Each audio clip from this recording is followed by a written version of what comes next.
ചായ തിളയ്ക്കുന്ന സമയം കൊണ്ട് റെഡിയാക്കി എടുക്കാൻ പറ്റുന്ന നല്ലൊരു ചായ പലഹാരമാണ് നമ്മൾ ഇന്ന് ഉണ്ടാക്കാനായിട്ട് പോകുന്നത്. നമുക്ക് സ്കൂൾ വിട്ട് വരുന്ന കുട്ടികൾക്കെല്ലാം എളുപ്പത്തിൽ ഉണ്ടാക്കി കൊടുക്കാൻ പറ്റുന്നതാണ്. അപ്പൊ ഇതിനു വേണ്ടിയിട്ട് നമ്മൾ ആദ്യം തന്നെ ഒരു കപ്പ് ചോറ് എടുക്കാം. അപ്പൊ ചോറ് ഇതാ ഞാൻ പാത്രത്തിലേക്ക് ഇട്ട് കൊടുത്തിട്ടുണ്ട്. ഇനിയിപ്പോൾ നമുക്ക് പൊട്ടാറ്റോ ആണ് വേണ്ടത്. 2 മീഡിയം സൈസിലുള്ളത് എടുത്തിട്ടുണ്ട്. അത് നമ്മൾ കുക്കറിൽ ഒന്ന് വേവിച്ചിട്ട് എടുക്കാം കേട്ടോ. ഉപ്പിട്ടിട്ടാണ് ഞാൻ വേവിച്ചത്. ഉപ്പിട്ടിട്ട് നമ്മളിത് വേവിച്ചിട്ട് അതിന്റെ സ്കിന്നെല്ലാം റിമൂവ് ചെയ്തിട്ട് നമുക്ക് ഈ ചോറിലേക്ക് ഇട്ട് കൊടുക്കാം. പിന്നെ ഇതാ ഒരു ഉള്ളി ചെറുതായിട്ട് അരിഞ്ഞിട്ട് ഇതിലേക്ക് ഇട്ട് കൊടുത്തിട്ടുണ്ട്. പിന്നെ നമുക്ക് 1-2 പച്ചമുളക് ചേർത്ത് കൊടുക്കാം. അതിന്റെ കൂടെ തന്നെ നമുക്ക് കുറച്ച് കറിവേപ്പില ചോപ്പ് ചെയ്തിട്ട് ചേർത്ത് കൊടുക്കാം. പിന്നെ ഇതാ ഞാൻ 1 ടീസ്പൂൺ ഇഞ്ചി വെളുത്തുള്ളി പേസ്റ്റും കൂടി ഇതിലേക്ക് ഇട്ട് കൊടുക്കുന്നുണ്ട്. ഇനിയിപ്പോൾ നമുക്ക് വേണ്ടത് അരിപ്പൊടിയാണ്. 2 ടീസ്പൂൺ അരിപ്പൊടിയും കൂടി ഞാൻ ഇതിലേക്ക് ആഡ് ചെയ്ത് കൊടുത്തിട്ടുണ്ട്. പിന്നെ നമുക്ക് ആവശ്യത്തിന് ഉപ്പിട്ട് കൊടുക്കാം. പിന്നെ കൂടുതലായിട്ട് പൊടികളൊന്നും ഞാൻ ചേർത്ത് കൊടുക്കുന്നില്ല. കുറച്ച് മസാലപ്പൊടിയും പിന്നെ കുറച്ച് മഞ്ഞൾപ്പൊടിയും മാത്രമേ ആഡ് ചെയ്ത് കൊടുക്കുന്നുള്ളൂ. നിങ്ങൾക്ക് നല്ല സ്പൈസി ആയിട്ടൊക്കെ വേണമെന്നുണ്ടെങ്കിൽ കുറച്ച് ചിക്കൻ മസാല പിന്നെ കുറച്ച് ചില്ലി പൗഡറോ അങ്ങനെ എന്തെങ്കിലുമൊക്കെ ചേർത്ത് കൊടുക്കാവുന്നതാണ്. ഇനിയിപ്പോൾ നമുക്കിത് നന്നായിട്ട് കുഴച്ചെടുക്കാം. കൈവച്ചിട്ട് തന്നെ ഇതുപോലെ നന്നായിട്ട് കുഴച്ചാൽ മതി. ഈ ചോറും ഉരുളക്കിഴങ്ങും ഒക്കെ നന്നായിട്ട് കുഴഞ്ഞിട്ട് ഇതുപോലെ ആയി കിട്ടണം. അതിനുശേഷം നമുക്ക് ഇതുപോലെ ചെറിയ ചെറിയ ബോളാക്കിയിട്ട് എടുക്കാം.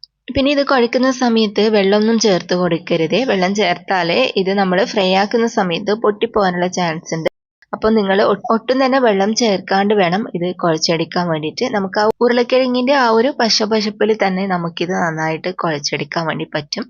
അപ്പോൾ എല്ലാം നമ്മളിതാ ഇതുപോലെ റെഡിയാക്കിയിട്ടെടുക്കുക. ഞാൻ ചെറിയ ചെറിയ ബോളാക്കിയിട്ടാണ് എടുക്കുക. അതുപോലെ തന്നെ നിങ്ങൾ ഉരുളക്കിഴങ്ങും ചോറിൽ എടുക്കുന്ന സമയത്ത് ഒട്ടും വെള്ളയിലാണ്ട് എടുക്കാൻ വേണ്ടിയിട്ട് നോക്കണേ. അപ്പോൾ ഫുള്ളായിട്ട് ഞാൻ ഇതുപോലെ റെഡിയാക്കിയിട്ടുണ്ട്. ഇനിയിപ്പോൾ നമുക്ക് ഫ്രൈ ചെയ്യാൻ വേണ്ടിയിട്ട് കുറച്ച് ഓയിൽ ചൂടാക്കാം. ഓയിലെല്ലാം നല്ലപോലെ ചൂടായിട്ട് വന്നാൽ നമുക്ക് ഇതിലേക്ക് നമ്മൾ റെഡിയാക്കി വെച്ചിട്ടുള്ള ബോൾസ് എല്ലാം ഇട്ട് കൊടുക്കാം.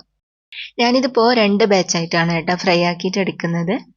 അപ്പോൾ പകുതി ഇതാ ഞാൻ ഇതിലേക്ക് ഇട്ട് കൊടുത്തിട്ടുണ്ട്. ഫ്ലെയിമെല്ലാം കൂട്ടി വെച്ചാലൊന്നും കുഴപ്പമൊന്നുമില്ല.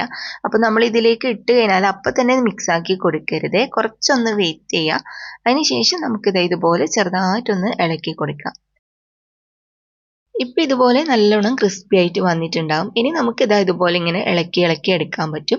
ഇടയ്ക്കിടയ്ക്ക് ഇതുപോലെ നല്ലോണം മിക്സ് ആക്കുക. പരസ്പരം ഒട്ടിപ്പിടിക്കുന്നില്ല കേട്ടോ. ഇതുപോലെ നമുക്ക് നല്ല സൂപ്പർ ആയിട്ട് തന്നെ റെഡിയാക്കിയിട്ട് എടുക്കാൻ പറ്റും. അപ്പം ഇത് നമ്മുടെ ഒരു സെറ്റ് റെഡി ആയിട്ടുണ്ട്. ഇനിയിപ്പോൾ നമുക്ക് ബാക്കിയുള്ളതും കൂടി ഇതുപോലെ തന്നെ ഫ്രൈ ആക്കിയിട്ട് എടുക്കാം.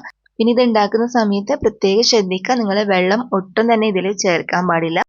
ഉരുളക്കിഴങ്ങിലും വെള്ളം ഉണ്ടാവരുത്. അതുപോലെ തന്നെ നിങ്ങൾ ചോറ് ചേർക്കുന്ന സമയത്ത് അത് കഴുകിയിട്ടാണ് ചേർക്കുന്നതെങ്കിൽ അരിപ്പയിൽ ഇട്ടിട്ട് ഒന്ന് വെള്ളമെല്ലാം ഊറ്റിയെടുത്തതിന് ശേഷം വേണം കേട്ടോ ഇതിലേക്ക് ഇട്ട് കൊടുക്കാൻ.